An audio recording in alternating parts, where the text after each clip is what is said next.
Ladies and gentlemen, I am the War Boss Squee. Welcome back to Pillars of Eternity.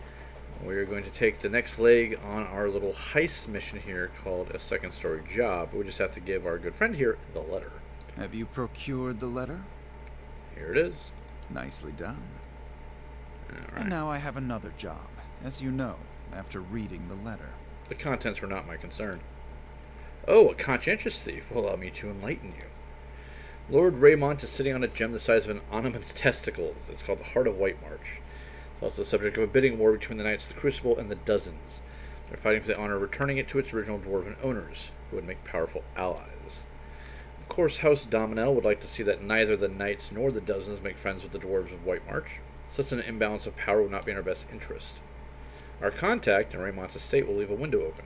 Sneak into the upper level of Raymont's manor and find the jewel, then bring it to me. Certainly. Excellent. Remember, stealth is key. The last thing that I want is a bloody feud with the neighbors. Come back when you have the Heart of White March. Don't fail me. Stealth is key, huh? I'll just put on my quiet suit of armor then. If there's nothing else, be on your way. Tell me more about the Raymont job. Tell me about Lord Raymont. He's a pompous, uptight bastard still living in the days of Duke Hadrit. He's also one of the richest men in Brackenbury. Not that I hold it against him, but really, what's the point of moving so many pans if you're going to stash them in a secret room somewhere? Alright, that's all I wanted to know. He's in Brackenbury. That'll make things a little bit easier, I think. So, here's a downside. Normally... So, do you have feathers everywhere? Josie? You know, does your tiara match your tail feathers? We're about to find out if your viscera match your fur. Forget I said anything. I rather value my viscera. Ah, gotta love that. So normally I would have Adair as my stealthy boy, but that is only in Pillars 2. Because he actually has the option of going as a rogue fighter, which honestly is a great choice for him. The stealthiest person I have right now is our little druid friend here, whose name I can't pronounce, Hiravas.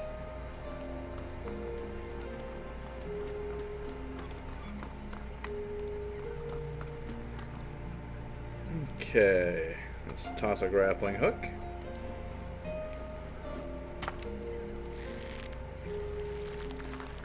Alright. There we go. Everything is good. Slip through that real quick.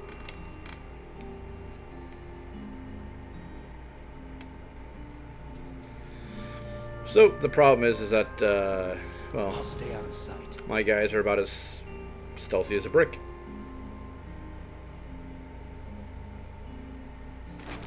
Okay, we've got potion minor endurance, which is nice. Some coin.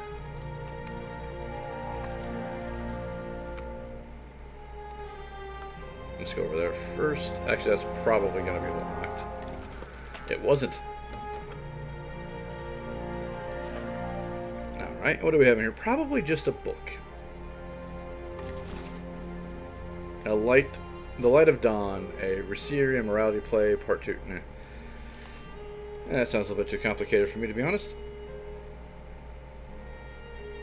So, you're supposed to be stealthy, but you can kill the guards. You just take a reputation penalty if you do. So we're going to use our stealthy boy here to scout ahead a little bit.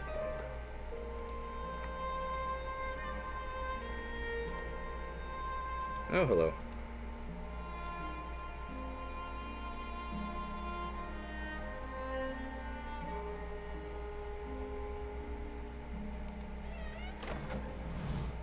Well.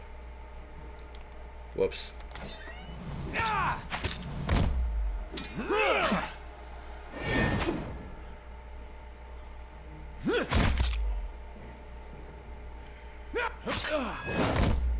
That was unintentional. Oh, get up, Avarice. Die already! Okay, I feel a little bad about that one. Sword, mail. Walk away from the money. So yeah, Quiet. that was not intended. Well, well. That's actually what we need right there. Yeah, all I had to do was avoid one guard. And there it is. That's not nice. All done. We got a fine large shield and a great helm. Okay. So yeah, that could have gone better.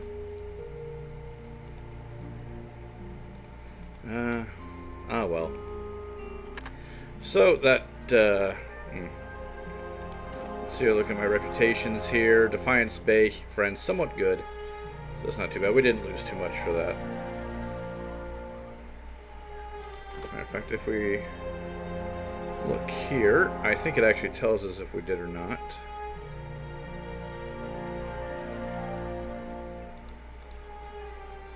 Let's see.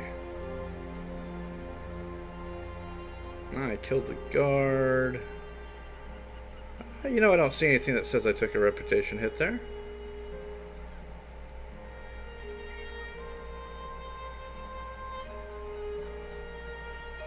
Nah. Okay. I'm really not going to worry about it. But that was a simple in and out.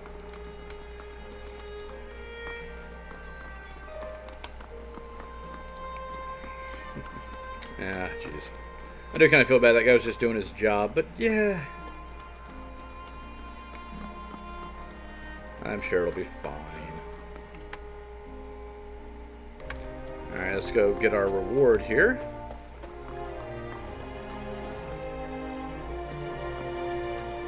You have something for me, I hope? Here it is. Already? And without so much as a sneeze from the guards next door. Very discreet indeed. Well, there was one, but yeah, he's dead. This should keep the knights and the dozens in their place. A rare prize indeed. Take this. You've earned it. Ooh, 3,000 copper. My father, Gedmar, will be pleased to learn that I've acquired such a gem. And an ally. Go and speak with him upstairs. He's been looking for someone with your skill. Oh, nice. I thought this was going to be a one and done. Tell the guard you're a distant cousin, they'll understand. I believe upstairs is over here.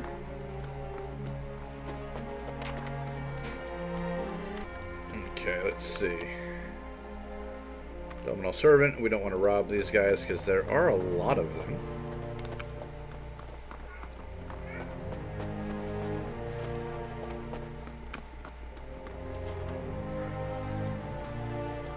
Probably a bunch of priceless artwork on the walls and things like that.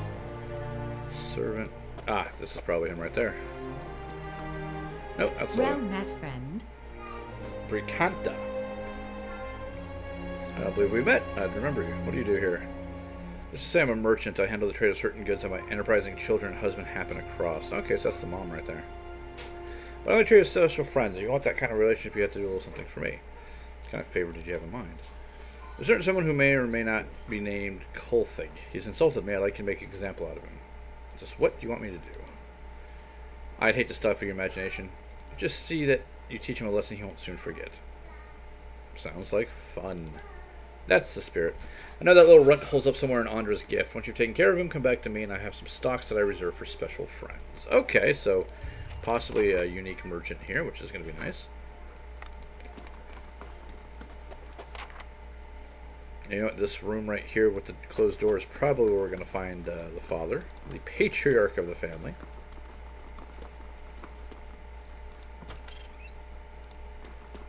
Bingo bongo. Oh, and he's got friends. So let's be nice. Lord Gedmar Dolanal is a man of presence. He wears finery in the style of Adrian nobility. There are scars across his knuckles and burns on his neck that few highborn bear. He's a bit of a scrapper. My son mentioned that you might come seeking work and advancement. Unfortunately, my sources have informed me that you're already closely associated with the dozens. Can't take the chance that your loyalties may be divided. I'm sure you can understand. Forgive me, but I have matters to attend to now. I trust you know the way out. Son, Wish I could go back and undo working with the dozens. I would lose a lot of progress if I did so, and quite frankly, I think that's against the spirit of a Let's Play, but that's fine.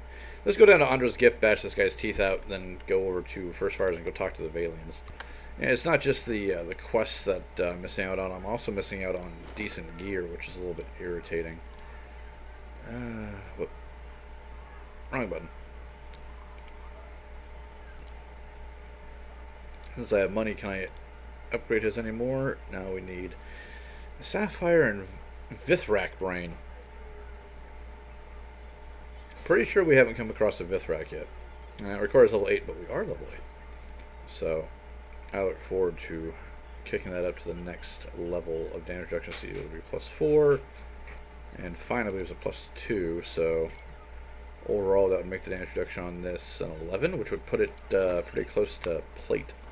I think plate's at 12. Anyway, we committed a robbery and we killed a guard. Is anybody going to jump out and say boo to us? It doesn't look like it. Of course, now we have to find this jerk in Andra's Gift. That should be fun. Now, I'm wondering... Eder, how is it you Eothasians stay so optimistic? The world has not given your kind much reason to hope. You get to a certain point and you realize you got two options. You can go mad with grief and tear out all your hair and check yourself into the sanitarium. Or you can wait for better days. Well, better in my case. But I understand your point. Wow, she got a little bit robotic for a second there. I don't know if that came across, but this is Kolfig's house, so there you go. Hey, buddy. You can't just barge into someone's home like this. Who do you think you are? I'm a friend of Bricanta Dominel. Now wait just a minute. I'm staying clear of the Dominoes, you understand? Surely you can put this behind us. What did you do to make her so angry? I told her she wasn't my type. Maybe not as tactfully as that, but I didn't want trouble with the most dangerous man in Defiance Bay. How could I know she'd take it so personally? If I don't give you a good beating, Brianna will send someone who will. Please, you can't! As we beat the crap out of him. You've made your point. Please go. Alright, let's go back to the slighted MILF. This really is only to see what kind of special inventory that she might have. Because obviously there are some very powerful things that you can get in this game, and having the proper gear once you get to higher levels, especially once we go into the White March, is going to be key. So, one of the other reasons I'm slightly irritated about this arrangement with the dozens is that their questline just wasn't that interesting. It was a bit of a hard dungeon because I think we were a bit underleveled and didn't have the proper people. But overall, that was it. It was just go down, find out the thing that they wanted was junk, and go on. It didn't have much teeth to it. How do you do? I've dealt with Kolfig. That makes me very glad indeed. Tell me about it. Don't leave out a single detail. Give him a solid beating. I think thrashed that sorry fool with an inch of his life. You took pleasure in your work, I see. Consider me a satisfied customer, and anytime you want to come back, you can take a look at my special wares. 600 copper, some experience. Nice. Well met, friend. Show me what's for sale. See what you got. An exceptional arquebus. Oof. So, Finra's Grace. Dex +3. That's actually kind of nice. Dream Dancer's Sidestep. Dex +2. Now, those don't stack. You can't wear...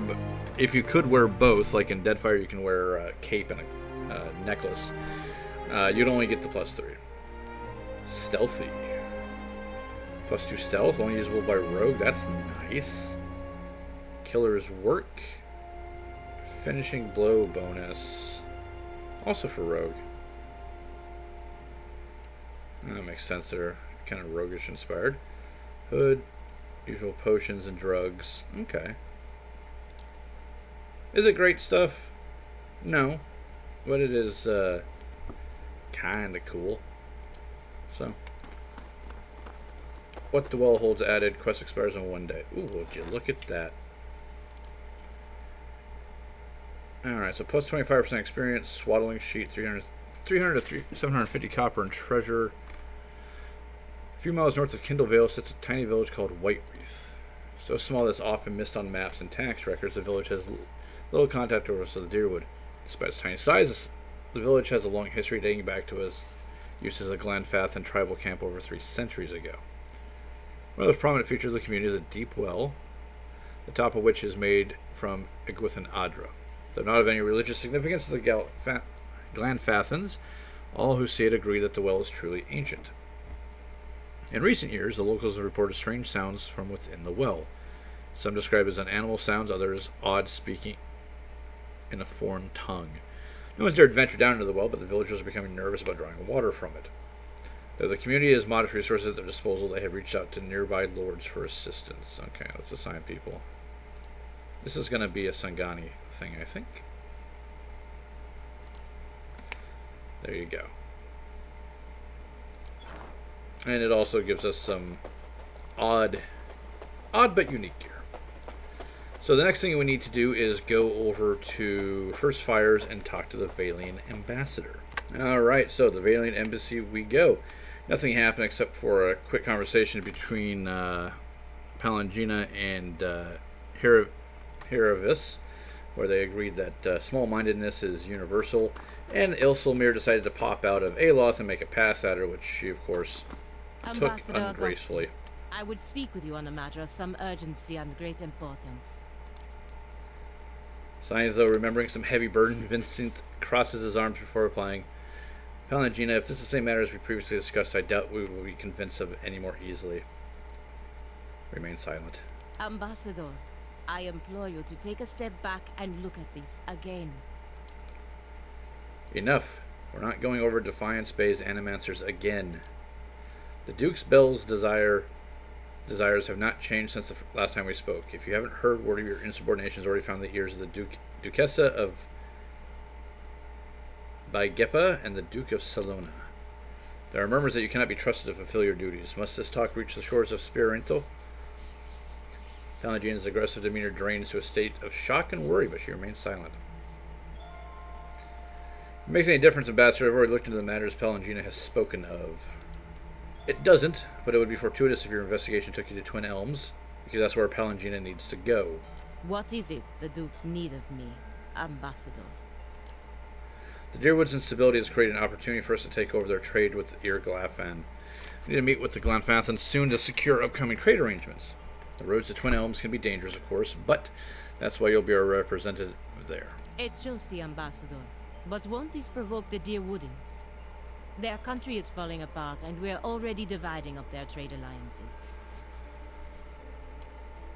Provoke them into what? Going to war? Through no fault of the Republics, the Deerwood's armies have been deprived of an entire generation of soldiers. It would be foolish not to take advantage of the situation. If we don't, the Red Sirens will.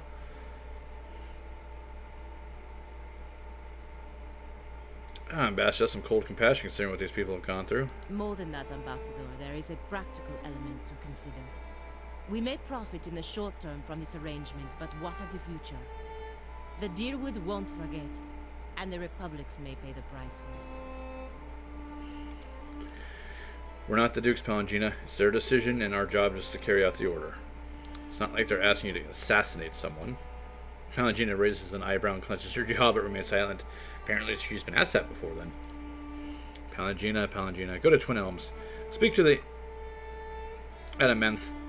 Menthveth, and press upon her the instability of the Deerwood and reassure her of the Vailian Republic's desire to open safe trade. Of course, Ambassador. I know you planned on investigating this crisis together, but I hope you understand Palangina's responsibilities. Of course, Ambassador, we all have our duties to attend to. Palangina narrows her eyes at you in annoyance, but Vincent beams. Excellent! Now then, if you'll excuse me. Could have gone better. Could have gone worse. Not that you helped put up much of a fight. I think you're in the right, but I don't want to make the ambassador any angrier. Enough wisdom for both of us. Now, I just need to find out how to get to Twin Elms before the ambassador loses his patience. Still, I fear that making this deal with the Glenfathans will further weaken the Deerwood and make trouble for the Republics in the years to come. Follow your heart. Do what you believe will be best for the Republics. I wish I knew. Yeah. Meanwhile, don't you have something else for me there, pal? Gods keep you. Palangina said you could use my help with something. Ah, yes, very true. I've heard word of Mystery Rosano's death. Well, it's regrettable even he had to know this fate was a possibility given the sort of people he was crossing. But on to business. A rather notorious adventuring party calling themselves the Forgotten have made a name for themselves by raiding in Gethin ruins in the Deerwood and selling the stolen relics to their patrons back in the Vailian Republics. I need them stopped. I'm sure you're aware that trade in Gwithan relics is strictly forbidden in the Deerwood. Were it known that the prominent nobles of the Republics were flagrantly defying the Duke's ban on looting in Gwithan ruins, it would put a number of valuable trade agreements in jeopardy or even cause Defiance Bay to embargo Vailian goods. I can't let that happen. I'll help. What do you need me to do? Thank you. A prominent merchant in the Republic's Maestro Bar Kozog has also developed an interest in obtaining Gwithan ruins and sent a buyer to Defiance Bay to meet with the Forgotten. I arranged for the Knights of the Crucible to detain the buyer for questioning. May have suggested the buyer was a wanted criminal.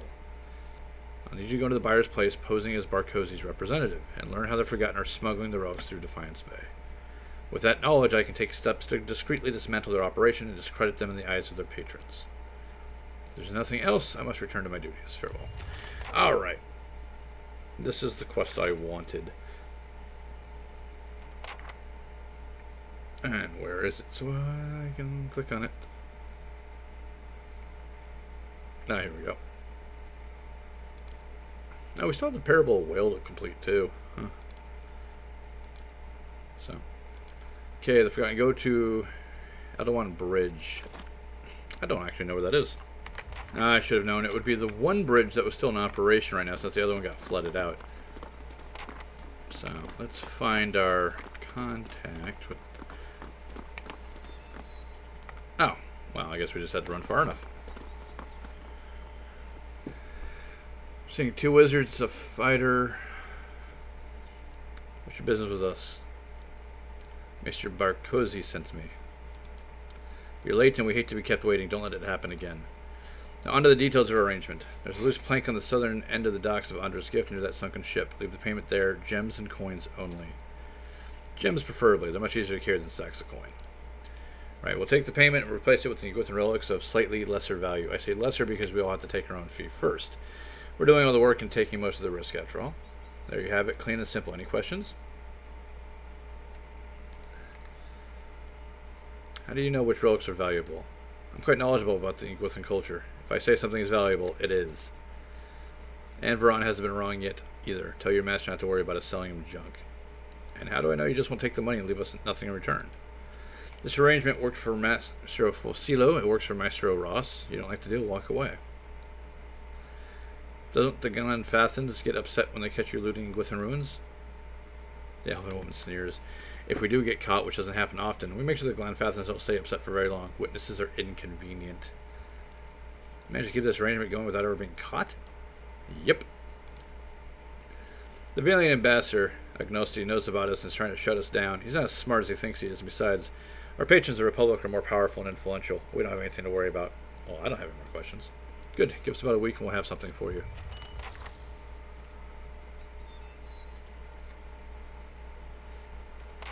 Bad news, Armithling. Barkozi's buyer isn't coming. It looks like the Knights took him in for questioning. My guess is Angosti is behind it. So, what's going on here? Who's here? Who's this? Good question. Well, this is awkward. He knows too much. Kill him. Alright, that was actually pretty funny.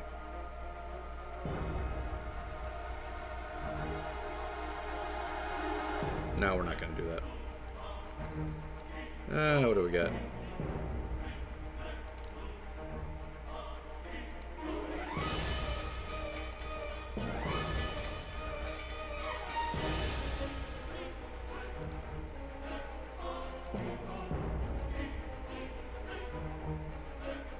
That should be fine.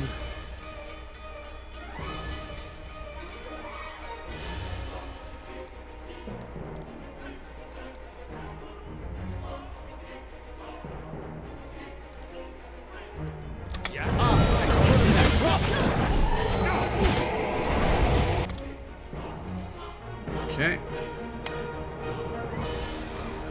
Let's do that.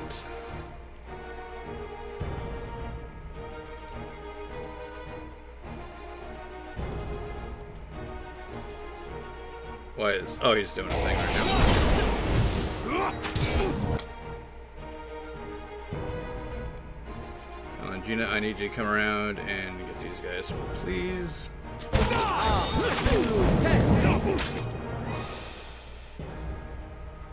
Yeah, even with all this, I still have to micromanage these guys sometimes.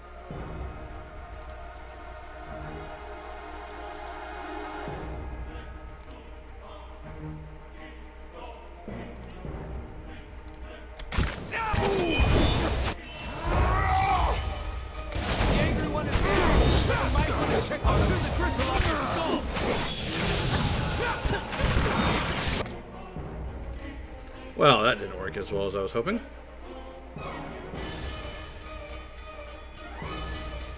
Now he's down.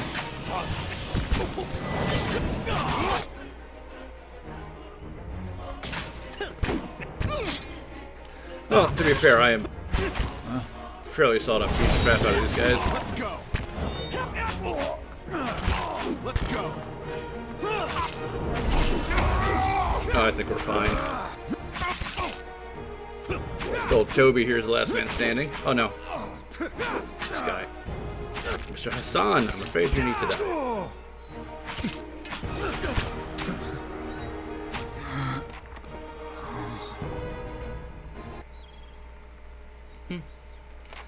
Could have gone better, could have gone worse. Let's see, Morningstar, Poleaxe, Quarterstaff, Scepter, Dagger, Stiletto. We got a Grimoire. Fine large kite shield. That's a kite shield, by the way.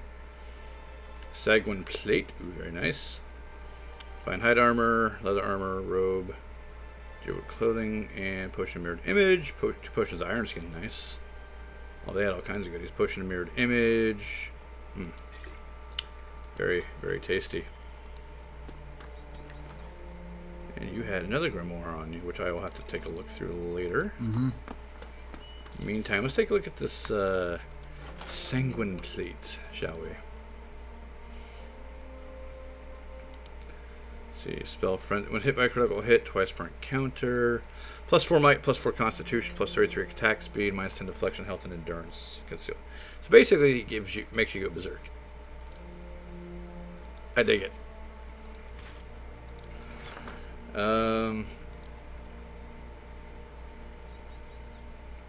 Yeah, I think I like it better on... Ooh, it looks good too. For Palangina, is this better than what she's currently wearing is a question. It's both 10, Defiant and Fine. Hard to say. I don't remember what the Defiant does. Oh yeah, it's only 50% damage reduction when under 25% health. Not a good place to be. So I think we'll actually go with this, because this gives her plus 1 movement speed, plus 10 deflection against ranged attacks. I think that's more useful, personally. There. I mean, it doesn't look all that pretty, but it'll do. Alright. So. Not the best way it could have gone. So he's got a twisted ankle. He's got bruised ribs. And those only two that went down. Alright, so let's go back to the ambassador. Alright, so when all said and done, I put the sanguine plate on Squee. Took the helmet off since it didn't match. Now he looks like freaking Count Dracula. But, so, he's going to get good bonuses out of that. That means I also don't have to worry about constantly putting him into a frenzy. Once his berserk is worn off, he can get it again, which is really nice. I believe that's a per encounter ability, twice per encounter. And, Heravias, if you look at him here, he looks normal, but if you look at him here, he's turned into a little metal statue guy. I don't know what happened. Probably some weird bug or interaction, so couldn't tell you. Gods keep you. I met with the Forgotten, but didn't go quite like you planned it. Oh? You weren't able to learn anything about their smuggling operation, then. Their Orlan friend showed up at the wrong time, and... Oh, it was going well, but then they discovered I wasn't really Barkosi's representative. I see, I'm glad you survived the experience. I hoped that I could resolve the situation with subtlety, but what's done is done. I have no idea what may come of this, but that's my problem, not yours. Take these gems as payment for your service. If there's nothing else, I must return to my duties. Farewell. I got 5 emeralds. Very nice. Now, what can we do with emeralds? I wonder. Let's take a quick peek here. No, yeah, need sapphires. That takes emeralds. It gets superb. Also an Adra Dragon Scale. I don't even know how we have to go through that. Also useful for legendary. And a Bog Dragon Scale. Good lord. That's just not going to work. And of course we can do the different kinds of proofing. So, not super concerned about it. So, I think where we should go next is probably the sanatorium, I think it is. We can hit Copperlane on our way out to turn that in. This we can't do until Act 3, and these both require us to go down the Endless Pass, which we will do later. This requires Twin Elms, and Heravas's personal quest requires Twin Elms as well, although I haven't unlocked it because I haven't gone through that conversation with him, which I'll probably do off screen just because it's involved and it takes like 10 minutes, I swear to God. And the rest of these are going find the Elder Archives, kind of locked doors, whatever. The White March we haven't started yet, which I might. Let's see. The Man Who Waits. I think that's the one we should be doing. Yeah. So that is in the Brackenberry Sanitarium, if I remember correctly. Well, luckily for us, the sanitarium is easily found. It was right next to the area where you come into the district. Oh, yes. And we also have Alos' little side quest, which will help out here as well. At which point I can probably retire him. Where an animator from the Republic's Bansilla requests a visit. Headward and Ethelmere. Well-maned statue of a middle-aged man presides over the room, looking down unblinkingly over the bustle of harried academics pestered by the hopeful desperate. A strong warmth emanates from it that you can sense from across the room. There is a human soul stored in the stonework. He feels attention turned toward you, much like the steward of my keep. It is sometimes such a washer grace these halls. I'm envious for your natural insights, traveler. You can imagine how they might have helped my work in life. Now, what is it that has brought you to my sanitarium? Does anyone here know about anything about awakenings? There's an animator on the lower floor who came all the way from Rivera to study them. Take the stairs down and look for Bella Segi. You may have a member of the Leaden Key in your midst. I could have done without hearing that today. Many have their intrusions been into our affairs. Of course, one can seldom be certain whether it meddled or whether calamity has struck of its own. But a few of their less skilled infiltrators have been exposed from time to time. They are a perpetual nuisance. Once again, I am reminded of how envious I am of your gifts. I suspect that there would be some use in verifying one's identity. You are at odds with the Leaden Key as well, I take it. They are up to something, and I am trying to determine what. They are always up to something. Of that you may rest assured. If their plots have come to involve you, you have my sympathies. Do you have some idea of who this person might be? I suspect it's a patient. Very well, in that case I would recommend you speak first with our resident animancers. They have frequent interactions with patients and colleagues. You'll find them up here or in their offices downstairs. Report anything suspicious to me immediately. This is my only request. Farewell. Alright, so let's find the stairs. Also, don't steal anything from these guys. They're a pain in the ass to fight. Alright.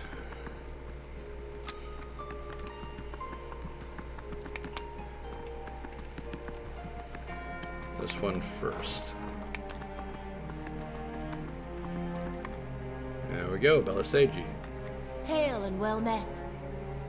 Mikosi, here I am, looking so hard for answers in my research I do not see the kiss standing in front of me. What can I do? Looking for an expert on awakenings. Okay, that would be me. The lack of research subjects has made me more of an expert in counting floorboards.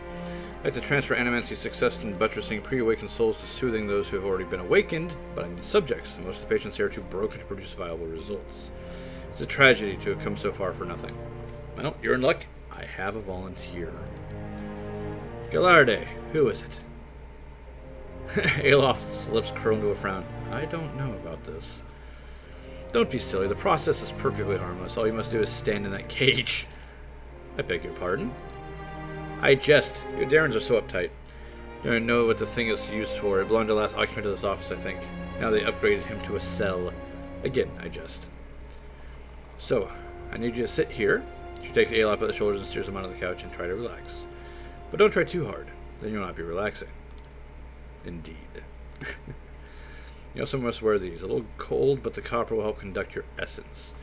Ant-Mans are fastened thick copper bands to Alof's forehead and wrists. As she stretches them tighter, his face twitches with suppressed irritation.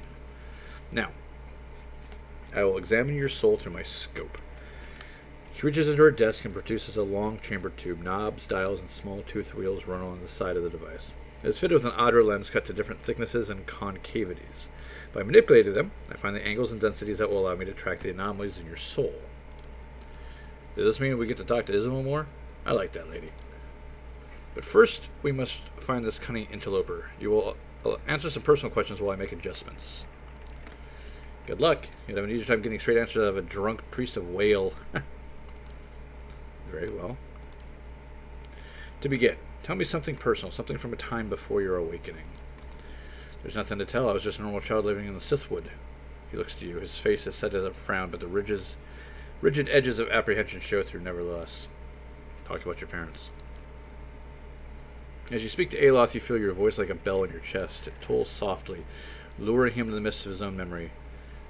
Belisage doesn't seem to notice anything, but you feel as if your words were smothering his essence, untangling its many threads. He closes his eyes. Mother's away most of the time, with the Thanes family, but I already know when she is coming home. Father's battles accumulate like storm clouds on the horizon. His fits of temper become swifter and more violent.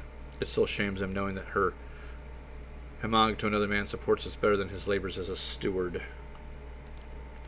This is good. I'm starting to see something. Continue. Tell us about the time you awakened. At my 5th year of training, Mother is home. I can let my guard down a little because she's around. He's usually angry with her. He has heard that I have trouble casting missiles. As my flame shields are unstable. He is furious that I have failed, and Mother's presence reminds him that he has failed too. The first blow takes me by surprise. One moment I was sweeping the kitchens, the next I'm sprawled on the ground, stupidly looking at flecks of my blood on the tile. His boots, glistening with fresh polish, thud across the floor. He kicks me in the stomach, and I curl up to shield my vitals, but it's pointless. Protecting one thing only leaves something else exposed.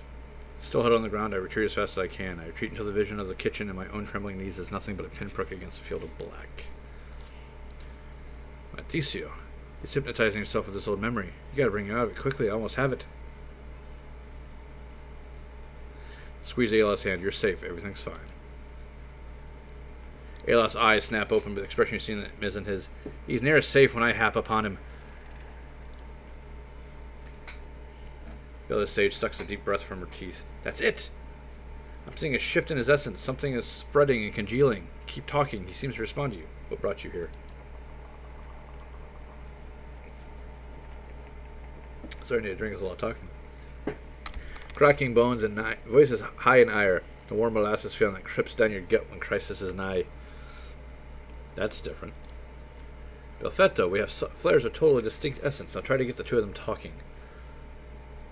Izmir, tell Alof why you awakened. Fie, he's the one who needed me. Hiding his own bone bag like a turtle in its shell. Alof's face twisted fury. I never turned it over to you. Good, yes, good. You can now see two separate patterns of essence. When he ebbs, the other flows. It's as if the awakened soul fills the spaces he leaves empty. Go on.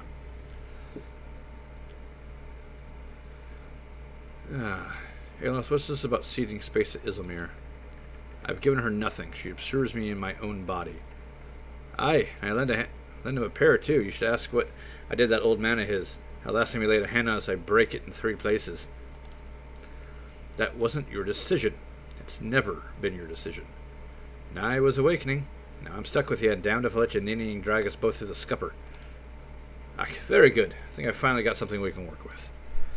I've tracked Izmir's essence through the exchange. She had a particularly high density index in the most heated portions of their argument, and her essence seems to localize most clearly in the lower portion of the subject's left ribcage. That's right around the spleen, which of course means she's triggered by black bile. No doubt the subject's characteristic melancholy is to blame. Aloth blinks back at you and misses his perpetration. You're not quite sure what's that looking out of his eyes. That's utter horse shit. How gracious. Yes, never mind my years of training. I suppose you have a better explanation.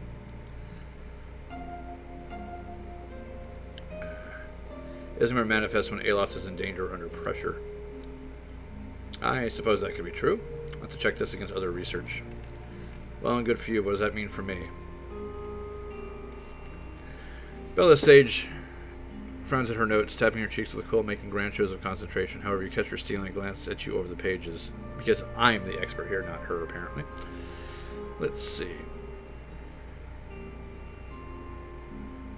Ismir tries to take control from you when she thinks you can't face a problem on your own. You can't let her make those decisions for you. My thoughts exactly. I'll have to be more careful about her from now on. I've got a lot to process. Regardless, thank you for your help, Squee. He does not look at Bella Sage. Well, I hope this has been as useful to you as it has been to me. I finally have material worth publishing. You'll be the Toaster Reveu, Fentre Aloth. Aye, advancing the right principles of animancy. It's just what you always wanted.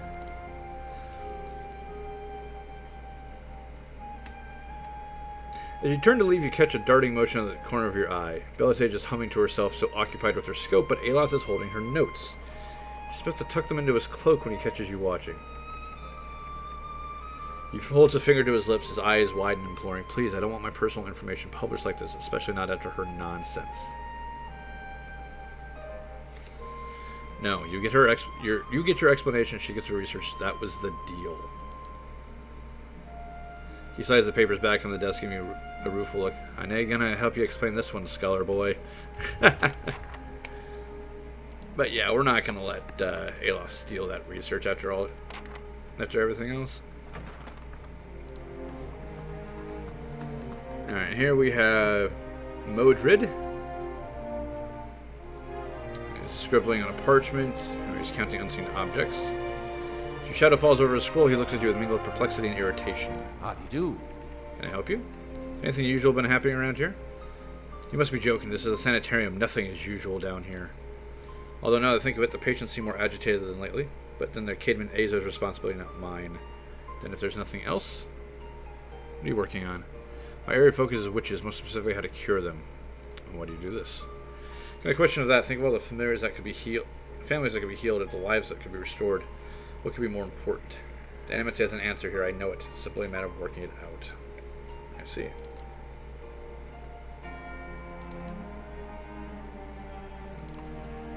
Yeah, they're not the friendliest bunch.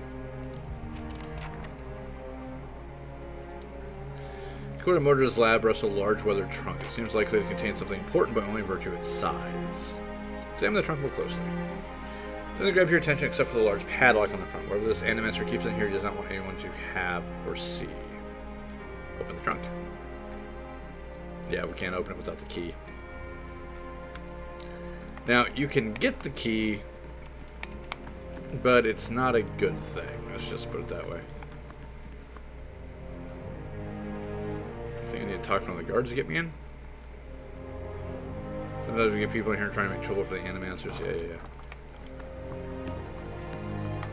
Nothing in here. Who do I have to talk to get into the patient area? Good day to you. Oh my, you startled me. Are you supposed to be in here? I'm investigating suspicious activity in the sanitarium. I'm just Master Azo's assistant. He'd know more about that, but he's in the middle of it. Busy with some patients. You won't be able to see him until he comes out of the patient ward. Is he busy with patients, or is he running some sort of experiment? This assistant's not my place of gossip. I'm sorry. How do I get in the patient ward? Okay, only Master Azo has access. I guess Head Warden Eckerman does too, but he's, a statue now. Thanks.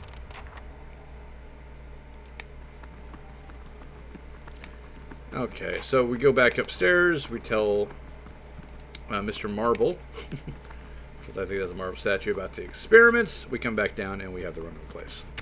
Now, I'm actually curious about something. How much of Aloth's personal quest did we get done?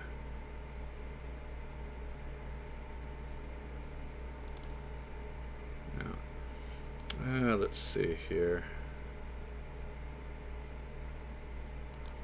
That's Adair's, that's Durance. I don't know about Roderick Hold. That's Endless Paths, The Master Below, Sagani. It's a different one.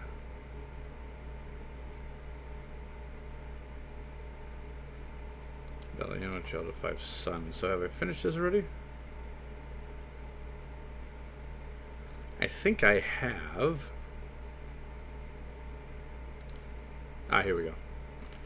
Yeah, there we go. So that his is done now. That's good. Not that I'm going to switch him out or anything, because his magic is very useful, even though his personality... Well, I don't use him in Deadfire, let's just put it that way. Good day to you. Do we know anything of interest? Maybe. Is Caedmon Azo running experiments on the patients here? Experiments? Queso has him in charge of patient welfare now. He's not authorized to run any more experiments. I am disappointed in Caedmon. I had hoped he would be the one to guide your inquiry. Give me his office or in the patient wards. I'm granting you immediate access so you can find him. No doubt you will wish to speak with him further on this matter. I'm curious what he might have to say. Tread carefully in the wards. There are a few dangerous cases. I also ask that you do your best not to agitate the patients. They have enough troubles as it is. Alright. Yeah.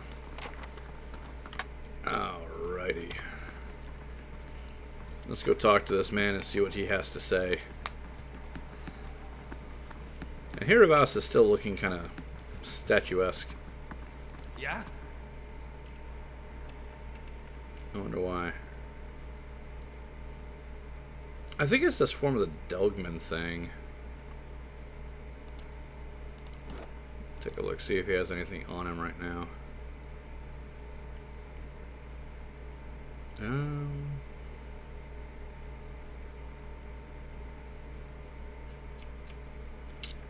I don't see anything that would attribute to it. It's just got to be some sort of graphical error. Right. It looks kind of cool, to be honest. Head warden says you can go in. Be careful in there. Yeah.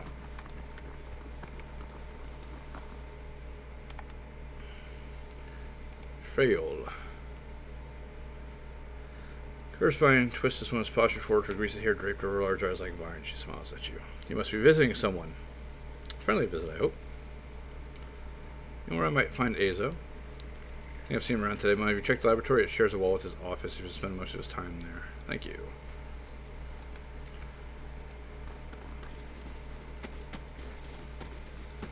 Yeah, a lot of these people are just kind of damaged. Unlocking this will require the proper key.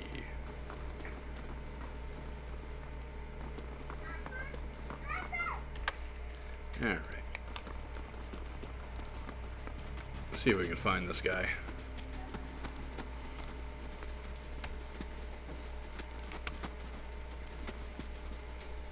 Keep your distance. Witches next cell back there. We had incidents where people got close. Yeah, I don't want to go fighting a bunch of witches.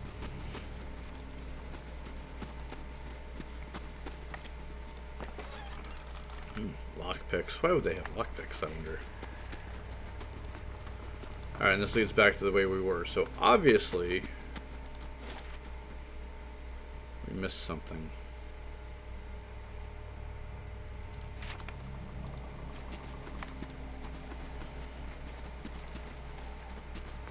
Ah, and that's what we missed.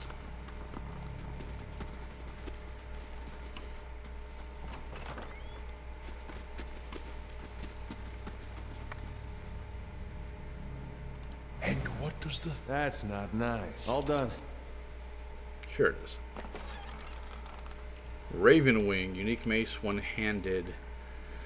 Ignores 3 damage reduction, plus 4 accuracy, is attacking. Okay, so that's really nice. Damaging 3, plus 45 damage, plus 4 accuracy. It's not bad.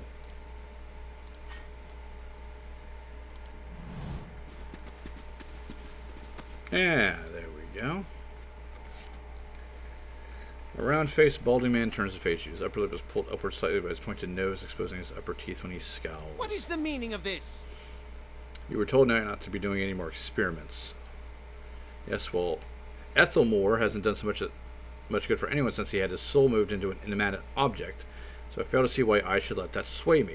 If Animasters all follow the commands of their leaders, where would we be? We'd all be as backwards and willfully ignorant as red Sirens. We would know nothing about life or death, or even ourselves. We would be lost in the dark with no clue as to why. Never thought I'd find myself agreeing with a statue, but Ethelmore is right about this fellow at least.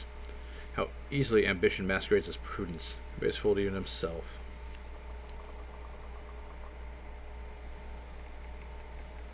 You toy with things behind our comprehension is dangerous and foolish. Are you from Rayed Ceres? Are you Wydwin himself, risen to smite me for my heretical belief in learning who I am and why I exist? Please. You are afraid because men have taught you to be afraid. Because they were taught to be afraid. These things are only beyond our comprehension because of the fears of people like you. Yeah, but if you're afraid of the dark because there's something out there that might eat you, it's a good fear when there are actually things out there that might eat you. Who will solve Wydwen's legacy? Some church? Some warrior? It will be an animancer, or it will be no one at all. And you know, if you've seen any unusual behavior out of your patients. You get a lot of looks asking questions like that in a sanitarium for the unbalanced. Truth, I've spent little time treating them since I've been reduced to my capacities. I have luckily more functional patients. They tend to congregate in the main area just past the entrance to the patient wards. You tried your experiments on any other subjects? I have, yes, no point in lying about it now that Ethelmore is involved. Asked for some volunteers from our patients, and a few brave souls came forward. I was very close one time at a breakthrough. They understood that. They understood their sacrifices would mean something. Well, I don't agree with you, pal. I'll see what I can find. Hey.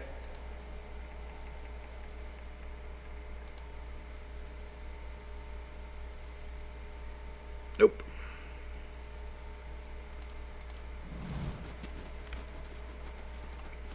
Man, he's gonna be able to see me from there. So, let's find someone to talk to. Really, just her. Welcome. Have any of the patients been acting unusually? There's Bedrix, who relives a murder she committed more than 5 lifetimes ago. And because they say only has half a soul and was found collecting the faces of others because he believed his own would be a false one. Graham, he speaks a language no one understands and wails at night sometimes. Different from their normal behavior, I mean. So suppose there's nothing they didn't volunteer for. Master Azo lets us know that a number of patients in the North Ward had volunteered for new therapy and would be escorted to his laboratory to receive treatment. The North Ward has gotten our most troubled cases. Got some of them have chosen to get help. Seems to me that it's gotten quieter over there since it started. It's Graham I see them talking about the most. He struggles, but he always has a bit of a wild one. Alright. Would I be able to visit the North Ward? I'd like to keep them separate. I don't know if anybody's seen the guards allow a visitor, just Master Azo. You might ask him, he's very sympathetic. Alright. Let's try this again. And where is his lab? They said it was connected to his office. Is there like a secret door here or something? I'll see what I can find. No, it doesn't seem to be. No, there's somebody in that office, so. What is it now? Access to North Ward. Out of the question. Those patients are isolated for a reason. So you can coerce them into your experiments. Freyol told me everything. She's a patient! That blazing woman knows nothing of the nature of my experiments. He balls up his fist and digs his teeth into his index finger, a growl simmering beneath his breath and a deep scowl compressing his face. Fine. Speak to them for all the good it'll do you. I'm sure the discussions will be fascinating. This guy is such an ass. I guess this way is where his office is. These are cells with nobody in them.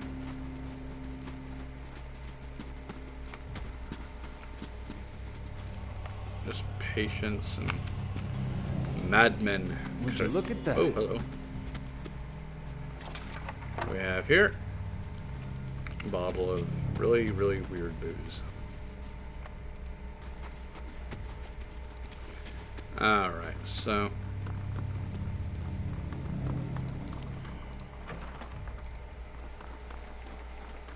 Let's see who we got here. Is this my face? Tell me.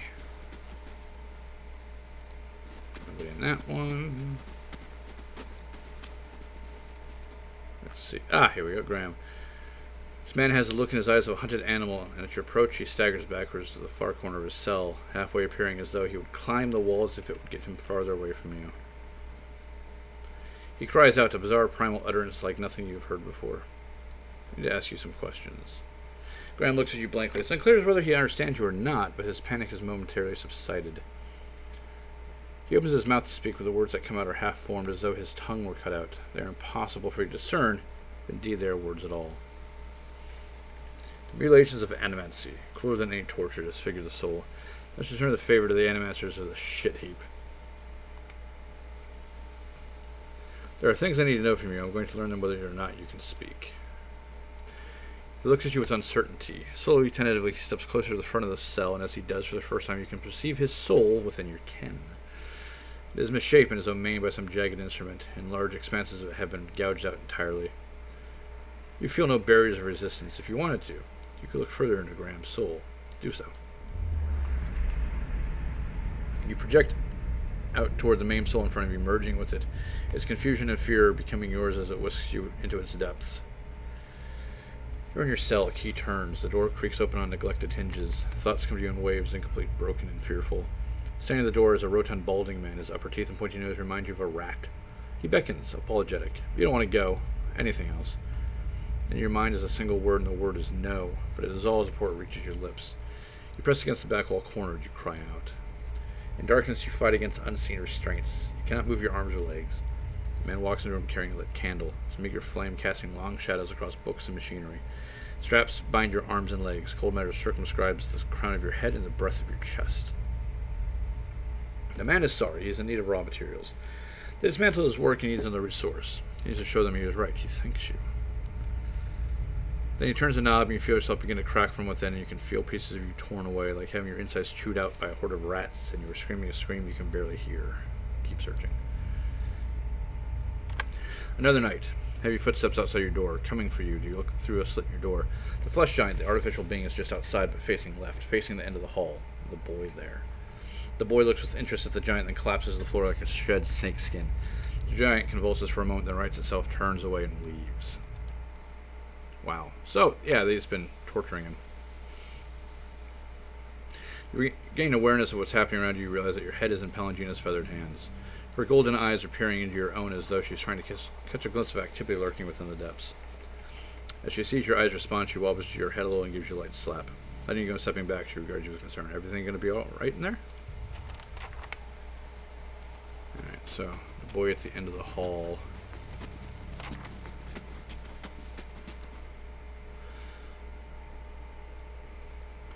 I'm not going to try to pronounce that. Ulstrim. Really adolescent boy stands in the center of his cell, gawkish and stoop-shouldered. He stares straight ahead, and the occasional blink his only movement, and it is unclear whether he registers your presence at all behind his glassy, doll-like eyes. Reach out for his soul. You close your eyes and edge forward towards the boy's soul, and as you near, a sudden malaise comes over you. You're cold and warm all at once, sweating and shivering and straining for breath, as you did on the caravan journey. The soul you approach is the wrong one, a parasitic plant that is strangling its host. It is predatory and pitiless, and you've crossed paths with it before. Too late does it occur to you to retract, and you feel yourself plunging in some interminable abyss of thought and memory. You are standing in a cell now, the same cell in the sanitarium. The halls are moonlit and empty, and you are waiting. At the far end of the ward, the door is open, revealing a flesh golem in silhouette beneath the stone archway. It makes the usual rounds and stops every time. The misbegotten child of despondent creators. When the construct is close, you coil yourself up and spring forward, passing out of the boy's body as though it were a membrane. You can sense his body behind you collapsing to the floor, a puppet whose strings are cut. You're rushing towards the golem now, bodiless as a gust of wind.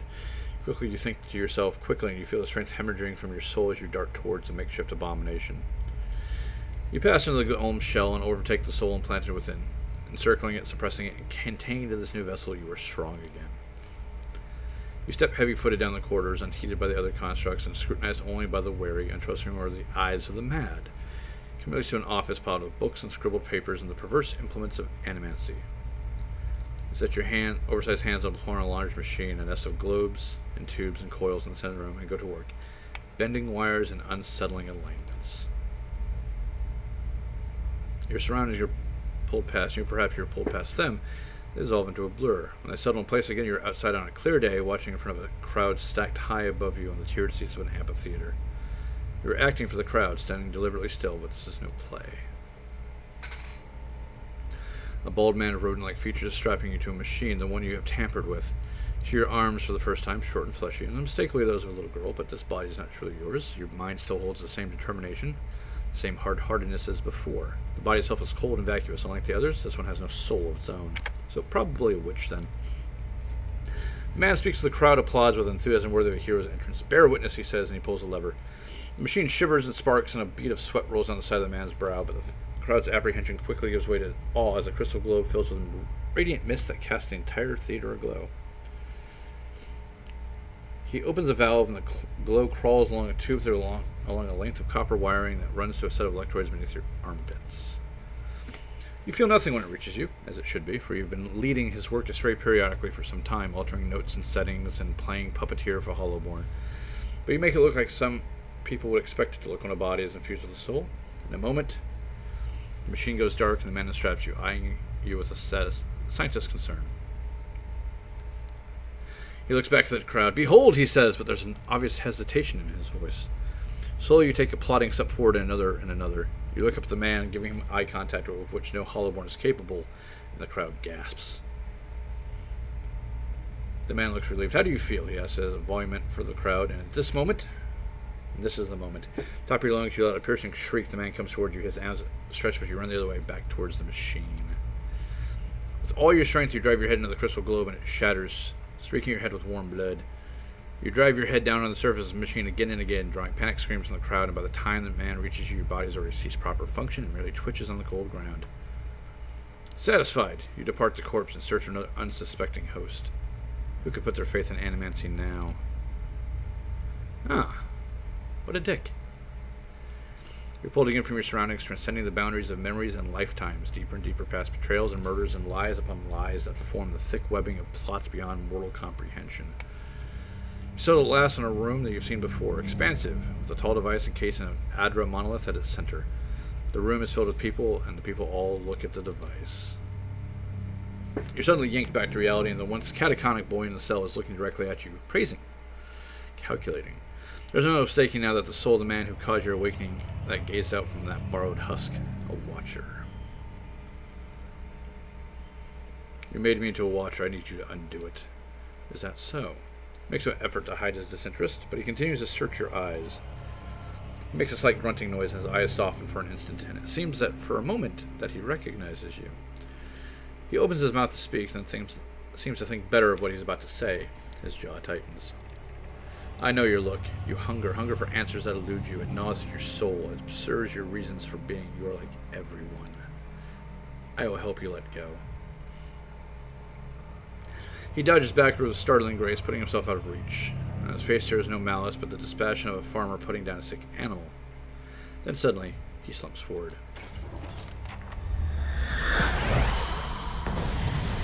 Well!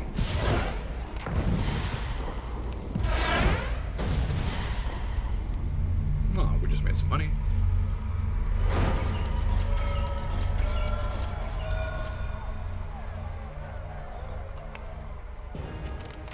Well, that's not good.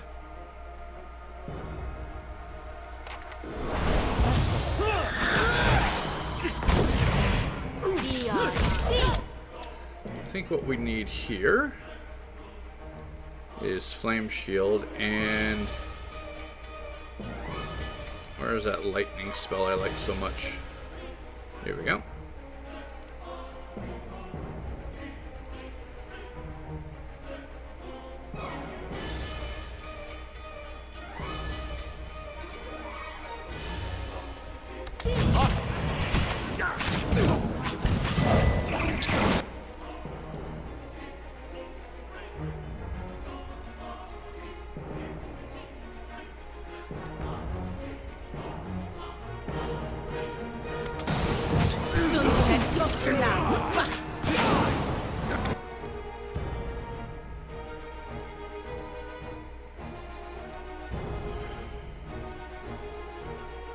trying to make sure I get everything done here without her dying.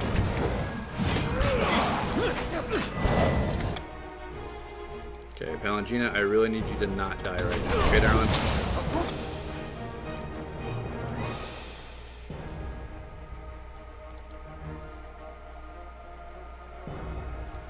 Everybody else is doing fine.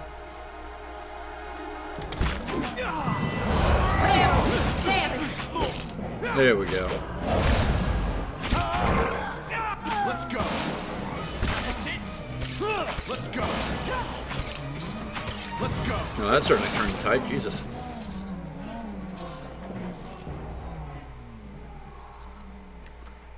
We got clubs, we got daggers. Why would they have daggers? Why would you give them knives? That seems like such a bad idea. A lot of gold in there. Can't imagine what he was using it for. Chains with bite marks on it. And there's the cot.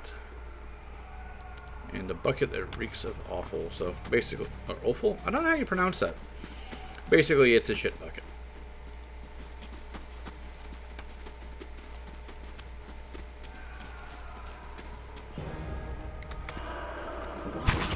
Oh, I think we'll be okay this time around.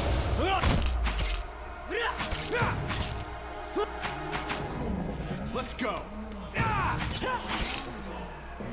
Well, it's close enough to get a shot in.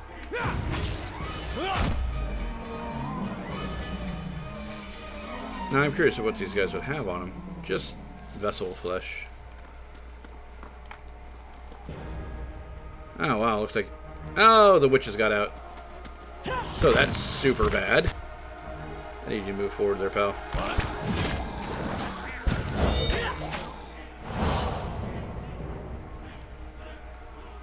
Oh, they didn't last very long. Right. Oh, shit. I was gonna say, shall we find everybody?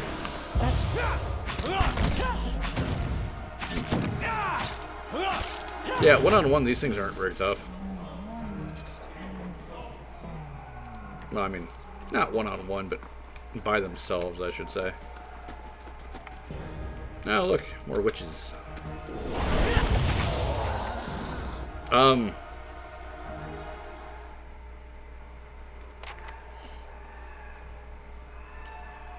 Wow. Aloth killed one, and then Carnage killed the other two. Go Squee and Aloth.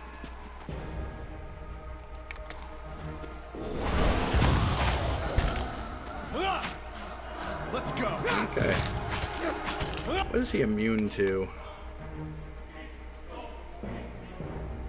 Let's see. Yeah, it says he's immune to something, but I don't see it.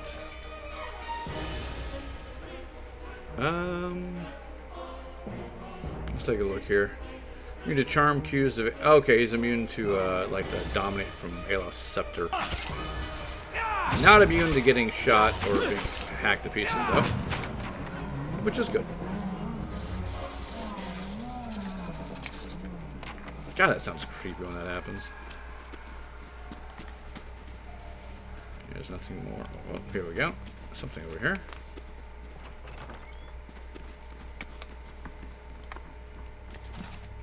We got some silver.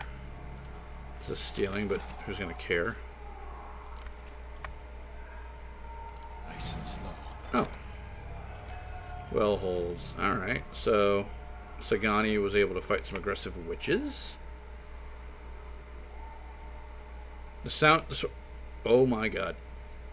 The well made of living The source of the sounds were witches that had been dropped into the well by their mothers. In total, a dozen women from White Wreath had surrounding woods had dropped their children into the well to learn they returned to witches. Some had died, but many have survived the fall, living on small rodents and other critters that wandered the ruined and within tunnels under the well. Sagani was forced to fight the aggressive witches, but eventually emerged and told the village what had transpired. Some of the mothers confessed what they had done immediately, others fled the village. In the end, no one had the desire to punish anyone for what had happened, so she got experience, and we got the swaddling sheet. Grants recall agony once per rest, an overwhelming way when hit by a critical hit. Good job, Sagani. And I think I still... Oh, 15 hours. Well then. It is possible that might be a little bit higher level than expected for this. Yeah, I might be. It's okay though. Even when I played this at an earlier level the first time through, this wasn't exceptionally difficult. Okay, can I loot this guy? There we go.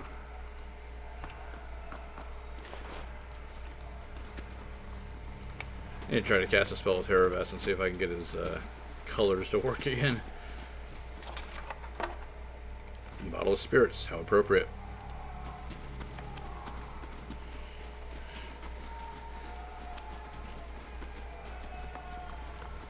Let's make sure we've gathered up all the madmen, please, before we go in there.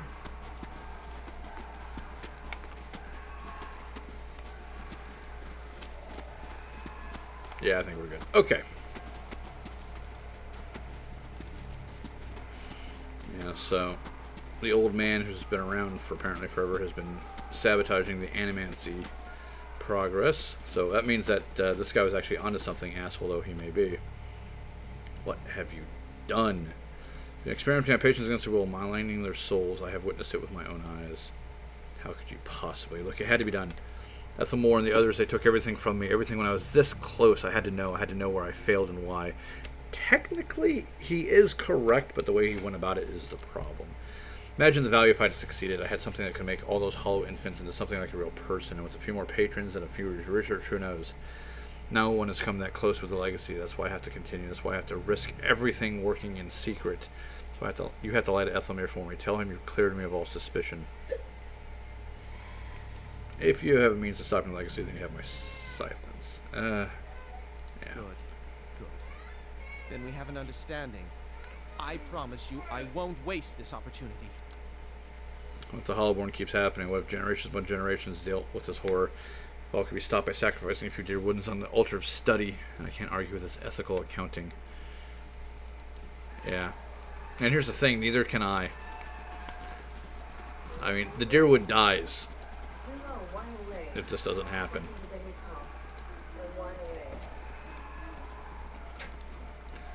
You know, no children being born. I mean, the Deerwood dies. Without question. So, yeah, a sacrifice has to be made, unfortunately. It's a horrible arithmetic, but that doesn't make it any less true. When the blazes happened down there, you were given permission to ask questions.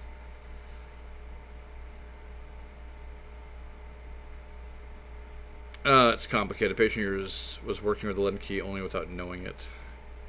You finish your explanation. Ethelmore breaks the silence. I have read accounts of people in history who could do what you described. The accounts are few and brief and never reliable. Some go as far to suggest they are all the same person. Such a person was truly here among us, plotting our ruin. With that I had a body again, it could be of some real use in our time of need. I fear what the future may hold for this place. I am grateful you were able to dispatch the threat before there was loss of innocent life. We had nearly another scandal on our hands. What of Azo? What part did his experience play in this catastrophe? Leaden Key would have found a way to interfere with the sanitarium even without Azo. Azo was only trying to help the patients. Leaden Key took advantage of him. She knew better than to isolate him. Of course, she would want resort to deception. Wise thing would be allowed to his experience with close oversight, of course. A mind like his must be allowed a chance to create. There we go. Alright, ladies and gentlemen, we have done a lot. I probably went far, far over my hour time limit for episodes, but I hope you enjoyed it. And next time, we shall delve a little bit more into this. And until then, I've been Lord Bosqui, and I hope you guys have a great day. Thank you, and peace.